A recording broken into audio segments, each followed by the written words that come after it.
சொன்ன மாதிரி தான். ஸோ 11th வந்து இந்த அட்டாமிக் தியரியை பற்றி ஒரு சின்ன இன்ட்ரோடக்ஷன் கொடுத்தாங்க. ஆட்டம் டெவலப்மெண்ட் பார்த்தீங்கன்னா நம்ம 6th ஸ்டாண்டர்ட்லேருந்து கொஞ்சம் படிச்சுக்கோம்.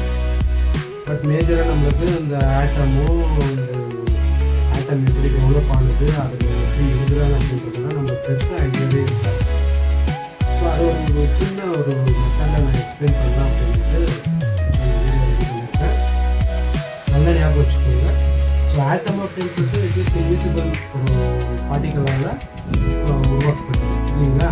அப்போ பார்த்தீங்கன்னா atom is very very minute particle. So அப்போ அந்த ஆட்டமை டெவலப் பண்ணுறதுக்கு நிறைய இமேஜினேஷன் இருக்குது.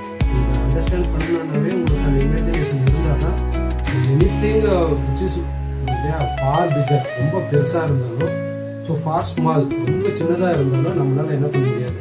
ஸோ அதை விசுவலைஸ் பண்ணுறது நம்மளால் ரொம்ப கஷ்டப்படும். ஸோ இதுக்கு அந்த விசுவலைசேஷனுக்கு இமேஜினேஷன் ரொம்ப தேவைப்படும். ஓகேங்களா? So atom developed from John Dalton. அவருடைய தியரி நீங்கள் படிச்சிருப்பீங்க.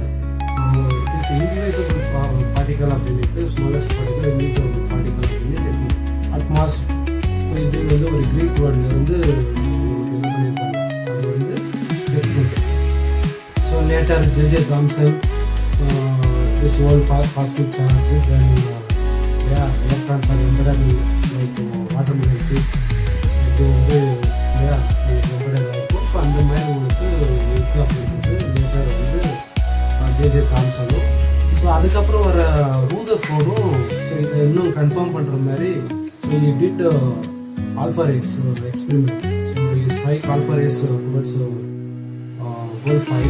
So gold-5 strike பண்ணி ஸோ அப்சர்வ் ஒரு டிஃப்ராக்ஷன் பேட்டர்ன், ஒரு பேட்டர்னை வந்து என்ன பண்ணுறாரு, அப்சர்வ் பண்ணுறாரு. ஸோ அதை பேஸ் பண்ணி அவர் நிறைய கன்க்ளூஷன்ஸ் வந்து கொடுத்துருப்பாரு. ஓகேவா? ஸோ அந்த இந்த தியரி எல்லாம் நம்ம 9th 10th நம்ம மேஜராக இதெல்லாமே பார்த்துருக்கோம். So many of the alpha particles pass through the atom. So very few alpha particles reflected, somewhat like that. So we are seeing that theory. So conclusion என்ன கொடுக்குறாரு, so atom is whole empty space, நிறைய empty space இருக்கும்.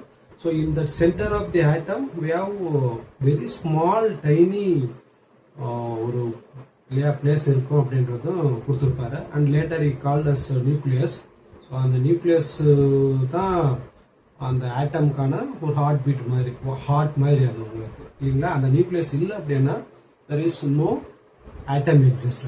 So அதுக்கப்புறம் அதில் வெளியில் உனக்கு electrons revolve ஆகுறது இல்லைங்களா, அந்த ஆட்டமுடைய ஸ்ட்ரக்சரு. ஸோ இதுங்க எல்லாமே அவர் கொடுத்துருப்பாரு. But that theory also completely not work for atom model. அது ஃபுல்லாகவே ஒர்க் ஆச்சா அப்படின்றது ஒரு ஒர்க் ஆகலை. ஸோ அதுக்கப்புறம் போர் என்ன பண்ணுறாரு, இந்த தியரி இன்னும் பெட்டர் ஆக்கலாம்னுட்டு அந்த தியரி வந்து பெட்டர் ஆக்குறாரு. ஸோ ரூதர்ஃபோர்ட் என்ன சொல்லியிருப்பார் அப்படின்னா, அந்த டயக்ராம் பார்த்தீங்கன்னா தெரியும். ஸோ சென்டர் ஆஃப் ஆட்டம் உங்களுக்கு நியூக்ளியஸ் இருக்குது. ஸோ நியூக்ளியஸ்லேருந்து எலக்ட்ரான்ஸ் ரிவால்விங் லைக் திஸ். என்ன அர்த்தம், சர்க்குலர் ஆர்பிட்டில் தான் ரிவால்வ் ஆகுது, பட் கண்டினியூஸ் சர்க்குலர் இல்லைங்களா, ஸ்டார்டிங் ஃப்ரம் நியூக்ளியஸ். ஸோ இப்போ நியூக்ளியஸ்லேருந்து எலக்ட்ரான் இப்படி கண்டினியூஸாக ஆர்பிட்டில் ரிவால்வ் ஆகுது அப்படின்னா, so finally anything which is moving continuously it will lose its energy. என்ன கண்டிப்பாக லூஸ் பண்ணி தான் ஆகணும். ஸோ ஃபைனலாக it will fall into the nucleus. So there is no existence of atom.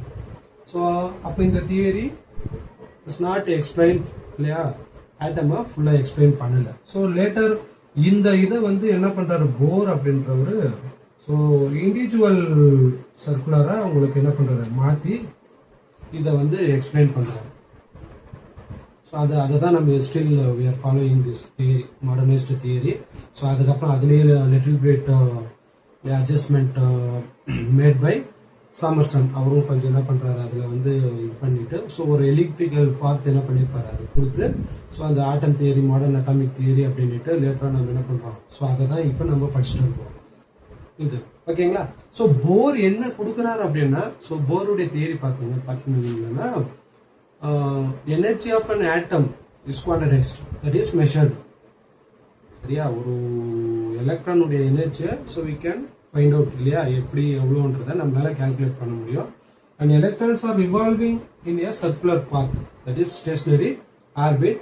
So ஒரு சர்க்குலர் பாத்தில் ரிவால்வ் ஆகணும் அப்படின்னா ஸோ அந்த ஆங்குலர் மொமெண்டம் என்ன பண்ணுறாரு, ப்ரெடிக்ட் பண்ணுறாரு, mvr ஈக்குவல் டு nh/2π.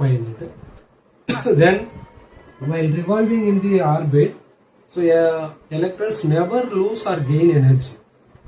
அப்படியே எனர்ஜியை கெயின் பண்ணா so it will not stay in that same orbit, அதில் இருக்க முடியாது. So it can goes to the higher energy level. So அதுக்கான எனர்ஜி ப்ரெடிக்ஷனும் கொடுத்துருப்பாரு. Later E derived radius and energy for the electron which is revolving in the circular orbit.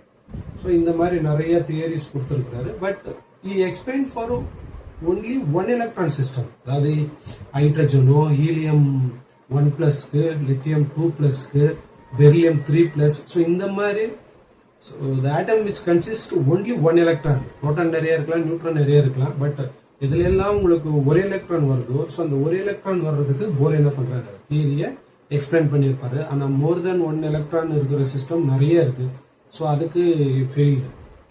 ஓகேங்களா? அப்போ என்ன limitation, போருடைய தியரியுடைய limitations என்னென்னா பார்த்தீங்கன்னா so it doesn't explain for multi electron system. And spectral lines, நிறைய spectral lines split ஆகுது. So அந்த spectral லைன்ஸ்க்கான theory Zeeman and Stark effect, இந்த ரெண்டுத்தையும் எக்ஸ்பிளைன் பண்ண முடியல. அண்ட் தேர்ட் ஒன், அந்த ஆங்குலர் மொமெண்டம்கான எக்ஸ்பிளனேஷன் கொடுக்கல. Why the electrons are revolving in a certain angular momentum தான் ஏன் ரிவால்வ் ஆகுது அப்படின்றத அவரால் கொடுக்க முடியும். ஓகேங்களா? அப்போ any object which is moving means so it have dual character, ரெண்டு கேரக்டர் கண்டிப்பாக இருக்கணும். அதில் என்னென்ன, ஒன்று பார்ட்டிக்கல், இன்னொன்று wave character. So particle character நிறைய எக்ஸ்பிளனேஷன் கொடுத்துருப்பாங்க. பட் நம்மளுக்கு கண்ணுக்கு தெரியாத இந்த எலக்ட்ரான் வந்து பார்ட்டிக்கலாக இருக்கலாம் இல்லை வேவாக இருக்கலாம் அப்படின்றதுக்கான அந்த கன்ஃபர்மேஷன்ஸ் என்ன பண்ணுறது, டி பிராக்லி எக்ஸ்பிளைன் பண்ணுறாரு. ஸோ அந்த டி பிராக்லி ஈக்குவேஷனை வச்சு நம்ம என்ன பண்ணலாம் அப்படின்னா ஒரு தியரியை வந்து கன்க்ளூட் பண்ணுறாங்க. ஸோ டி பிராக்லி ஈக்குவேஷனில் E is equal to h nu. This is Planck equation which is for particle character of electron. And Einstein theory is equal to mc square. So இது wave character. So இது ரெண்டுத்தையும் equate பண்ணா h nu equal to mc square. So nu frequency which is inversely proportional to wavelength.